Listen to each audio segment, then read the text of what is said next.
so that your eyes can now open. Because some of you are still blind. You're so foolish. You don't understand what is happening. I'll give you a very simple example. I despise Dangote. He is not the richest man in Africa. And I will tell you why. Because you're in a monopoly. In America, he will be in jail. I keep saying this. Every broadcaster come and I tell you. All of you were there. Let me tell you what the Fulanis have in store for you. Go into ordinary business. In every sphere of the economy, the Fulani dominate. Their stranglehold is total. They own over 90% of the oil wells. The reason why they own these oil wells is because people from the coastal region of Biafra land forgot who they are to allow the enemy to come in. That is why Ogoni land is polluted and can never be cleaned. That is why every year resource control with nothing happening.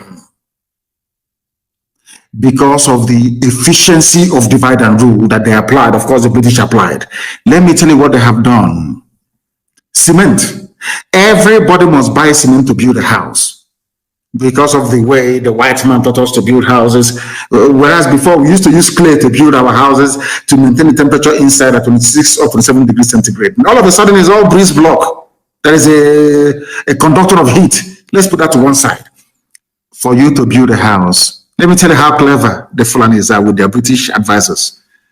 Everybody needs shelter at some point. If you're successful in life, you're bound to build a house. Even if you don't build, you're bound to rent a house. You're not going to sleep outside. The landlord that built the house or the owner of the house must have built it with a cement. You see how clever they are. The Fulanis thought to themselves, let us control the cement industry. How are they going to control it? By killing off and closing every other cement producer in the country. So that only one man, he's not going to produce the cement. He's going to import the powder and bag it somewhere in Lagos. That's how you have Dangote cement. Over the years. Some of you may have forgotten, but my uncles used to work at Nigerian cement factory at Nkalagu, built by Dr. Michael Lopara. Nigerian is called, on Nkalagu cement. Some of you have forgotten, but I'm sure if you're as old as I am, you remember BCC Lions of Boko. Have you forgotten Lion Cement? From Benue. BCC means Benue Cement Company. They used to have cement in Benue State. There was Elephant Cement, Eagle Cement, Ashaka Cement, Boham Cement. Even Ibeto had his own cement. Now, people complain, they don't have any jobs, they are miscreants, they have no jobs. But you people, the same Fulani that you people idiotically voted for, or claim you voted for, are the people that shut down all these factories. They want Fulani to control you. They gave the monopoly, the license to import cement to one single Fulani man. Dangote. That was why they put Ibeto in prison. EFCC called him and imprisoned him to stop him from selling cement. Only one Fulani, only one, mind you, they're in control of the oil. Only one Fulani man. Some of you are so stupid in Nigeria. I don't know the type of God that made some of you, but I will educate and I will enlighten you. If you listen to us without bias, believe you me, your life can never be the same again. Your brain will open. Let me give you an example of what is happening to you. Before now, there was nothing, and Obasanjo is very stupid, I'm telling you. Obasanjo is an idiot. Obasanjo was the man that rubber stamped some of these things that I'm telling you right now this evening. Not only do Fulanis control the oil well, there were a lot of people, thousands of people working in the refineries. Let me tell you what they did next. They went into the refineries and they shut every refinery down. They went and built a refinery under Abacha in Equatorial Guinea. They went into a consortium with the British and built a refinery in Exeter, in England. Now, this crude oil that previously would have been refined in One, in Iguacha, Port Harcourt refinery, in Warri, or to an extent, Kaduna, now we ship them abroad. And made every worker in that place useless, rendered them unemployed. Money wasn't coming in. I want people to understand when Lai Muhammad was saying, what holds us together is more than what you all that rubbish, nonsense. I want to tell you how Fulani took over your lives before your eyes, as you're watching, talking one Nigeria, our flag, our team, Super Eagles, Green Eagles, Siglet, talking about the Fulani, we are stealing your lives away from you before your own eyes. Fulani was not content in owning the oil wells. They shut down the refineries where our parents were working, where you could study petroleum engineering, graduate, and find a job to feed your family. That sector was shut down. Remember, they shut down the cement sector. Very critical. Every day there's construction going on, isn't it? It's a very critical sector of the economy. Building raw materials, of course. Fulani, Dangote, one man. Now, let me tell you what they did very cleverly. They came to the petrol. Not only the oil well is not enough, to tell you how much they hate you. They call you a Nigerian. Let's unite. They despise you. They hate you. If not, why would they shut down all the cement factories and allow one man to import? I didn't say produce, import. You will have limestone in Kalag right now in Ebonyi State rotting away. Shut down. BCC in Nuboko, shut down. No, they don't have taken it to rebag, not to produce, not to manufacture cement, but to import cement powder and rebag it. That's all that they do. And they claim they love you. They claim they want to see Nigeria progress. I am doing this program this evening to let the whole world understand that there is no basis for unity in Nigeria, because the whole thing is based on evil and wickedness. Why? Because Fulani people are not hardworking people. They can't wake up by 5 or 4 in the morning to go to work. I challenge anybody.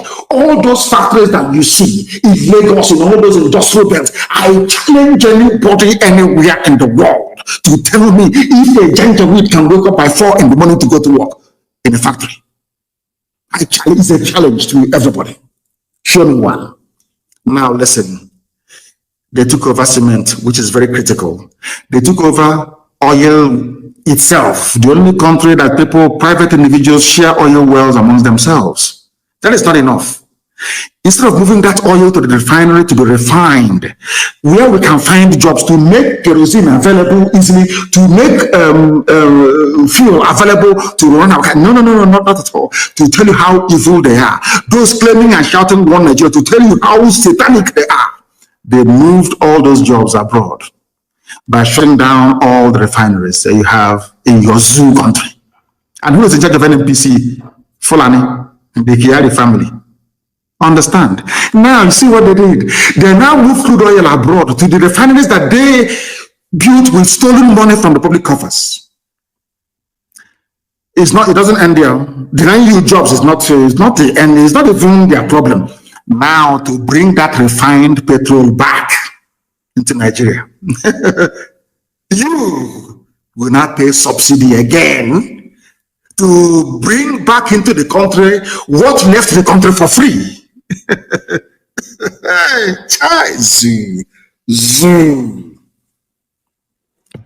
Only if black people can reason. They took away cement sector, very critical in the building of any economy in the world. They took away oil, which is the only thing that you have, so to speak. They export it, they export it and they make money. They bring it back and you pay tax for it. Yet no refineries are working. That is how you have fuel subsidy. The meaning of fuel subsidy is that your refineries are not working. Not that they will not work if you turn them on, but because Fulani shut it down, that they may control your lives. Two sectors. We must all eat, isn't it? Everyone must feed every day. You have to eat something. There is no food you cook in our land without salt in it. No. You must add salt now. It's normal. You cannot have tea in the morning without sugar. Dangote. Ordinary Indomie. Dangote. There was a Biafran I met in Netherlands. He wanted to bring Indomie into the zoo. I think he brought sample. They arrested him at the airport and put him in jail for for trying to disrupt Dangote's stranglehold on the, should I say, the ready meal industry, pasta and all this other rubbish that people eat. Only them. Only them. You cannot feed without contributing to Fulani domination of your life. In religion, those of you who are Muslims, Fulani is number one. Politics, they are number one. Army, they are number one. The police, they are number one. Everywhere, they are number one. Anytime you talk, unity, unity, unity, they hit you, they kill you, they arrest you, they shoot you, anything, they unity. Because they know what they're benefiting. The final game is to hand over our land and our forests to their brothers and sisters from the Sahel. And it's happening before our eyes. One shut down refinery that could have employed millions of people.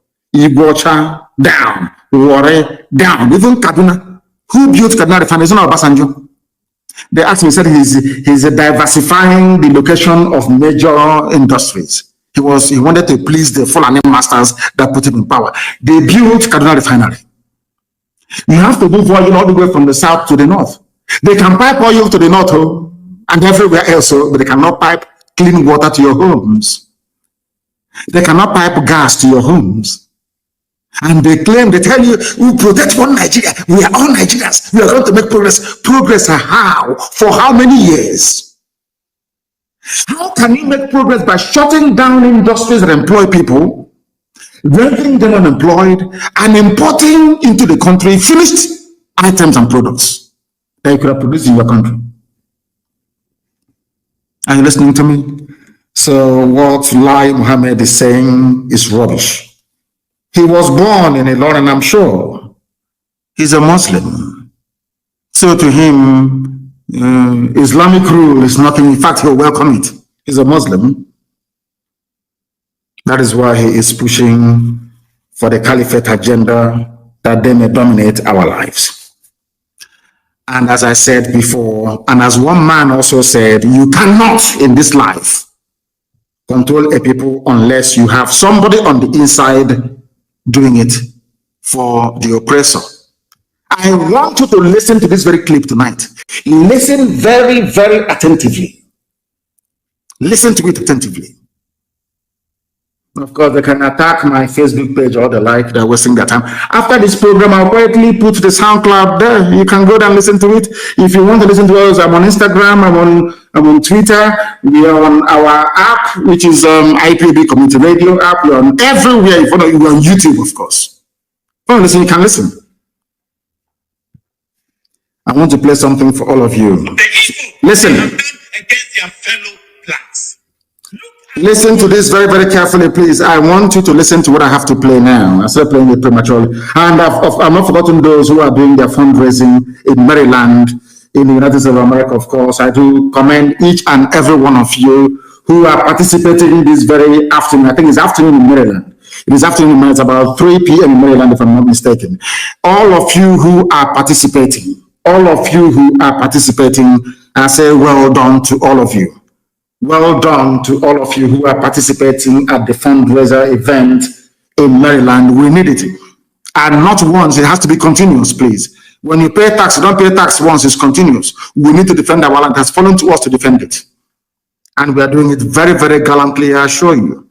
We are fighting a whole host of enemies, your stupid governors, some foolish Igwes. We are fighting Ifulefus, we are fighting informants, we are fighting Ndeli, we are also fighting the Zoo Army, the Zoo, everybody. Only this noble family. And if Elohim is not with us, how can we make the progress that we have made so far? I want you to listen to what this man has to say. He's a preacher, I'm telling you. A preacher of the truth. The conquest of a black man, the enslavement of a black man couldn't have been possible without another black man. After listening to this, you tell me the difference between those that sold us as slaves in the past and the governors and the so-called leaders we have now. No difference. It's only that we have come to say that enough is enough. We can no longer tolerate this rubbish. That's all. I want people to pay close attention to this program this evening. Pay very close attention. In fact, listen to it 10 times over to understand. the hopelessness and the idiocy of the brain of a black man. Anybody who believes in Nigeria, believe you me, that person is not worthy to live as a human being. Listen to this. Very, very carefully, please. Listen. Traditional leaders and the slave trade. Slave We trade. blame the whites for the slave trade we went through. We blame the whites that they offended us. They took us as slaves. But let's wait for a minute. Who sold the black man to the whites? Who sold the black man to the whites? Our own traditional leaders. The enemy is not outside. The enemy is within. Always inside. Asking the Europeans to pacify us and also to apologize to us. Our traditional leaders must be the first to apologize on behalf of their ancestors. The evil they have done against their fellow blacks. Look at our attitude towards the environment and the destruction of our water bodies. All our river bodies are turned into Dabra, and you know what they said? In the next 20 years, if we don't stop this illegal mining, Ghana, we will import water to drink. Yet we don't care. And Chinese, they will come from their country into our forest, destroy our forest, destroy our land, and illegally mine and damage our waters. How can they come if the traditional leaders didn't give them permission to do that? And in one instance, while they were dead, our military went there to protect them. Our own military was supposed to protect us. Hell, the Lord, foreigners to destroy our water and destroy our forest. The enemy is not outside, the enemy is within. If you look at our own systems and structures in our country, we don't have a better system to improve the lives of people. That's why I was surprised when I read in China, they had a 10-year vision, and they said from 2011, their vision was that in 10 years from 2011, and 10 years from 2011 will be what year? This year, 2021, that they will raise over 20% of the people to become multi-millionaires. Now in 2021, they have 1.8 million Chinese who are multi-millionaires in China, and they are between the age of 40 to 50 years. Multi-millionaires. The government intentionally decided that they will make sure they will have 20% of the population multi-millionaires. They also agreed that they will make sure that they will lift up the poorest of the poor, and they lifted 100 million people from begging to live a better life. But in this country, in our country, we fight our own businessmen. Our government will fight our business people.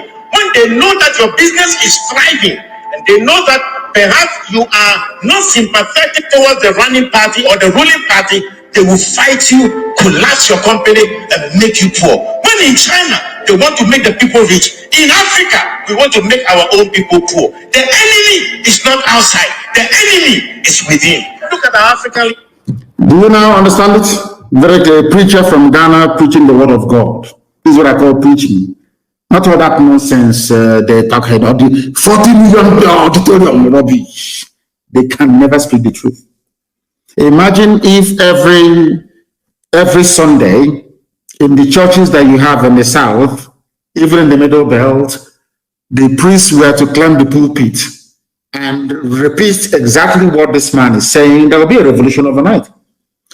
What the preacher did not say is that in China, before China became what they are today, there was a revolution by the people. Do you understand? This video is very clear. The enemy with black people, the enemy is always within. It's a good thing he's preaching from Ghana. The people that conquered Nigeria for the white man are Ghanaians. The West Africa Frontier Force is from Ghana, recruited from Ghana to come and fight. Fought us at Benin, fought us all the way at Arochukwu. Ghanaians recruited by white people. The same way we have today, those fighting a better tomorrow for our children are the so-called governors, so-called Igwe, so-called idiot, a beggar who lives in Lagos writing rubbish, claiming he's an intellectual. Compare the future they're offering you to the future that we are offering you. We are offering you a future of employment, a future where the vision of the government will be to produce, let's say, 2,000 millionaires every blessed year. The leaders of China are not making these millionaires for themselves, not the politicians, no, ordinary people, because they love their people. Look at what is happening where we come from. They impoverish their own people. Chinese, how can you build billionaires without industries and factories? Yet in the zoo called Nigeria, the lives of Ibeto are being impoverished. People who could have been millionaires are being impoverished, so that the Fulani that is so work shy and lazy can ascend the throne of power, riding on our collective ignorance. That is why I hate Nigeria. Not that I hate the people in it or anything of that sort. It is the pervading ignorance that I find almost debilitating, I'm telling you. It is shocking. How long are we going to continue this way? They held their meeting in Kaduna. Nobody talked about youth unemployment. Nobody said, how are we going to get our children meaningfully employed? You claim you love your children. There are no jobs for them when they leave university. You have not sat down to strategize, to say, how do we provide? It is your job as a politician to provide jobs, at least to create the enabling environment, to allow industries to thrive. But it is not happening because you don't love the people. That is why your first recourse is DSS arrest and shoot.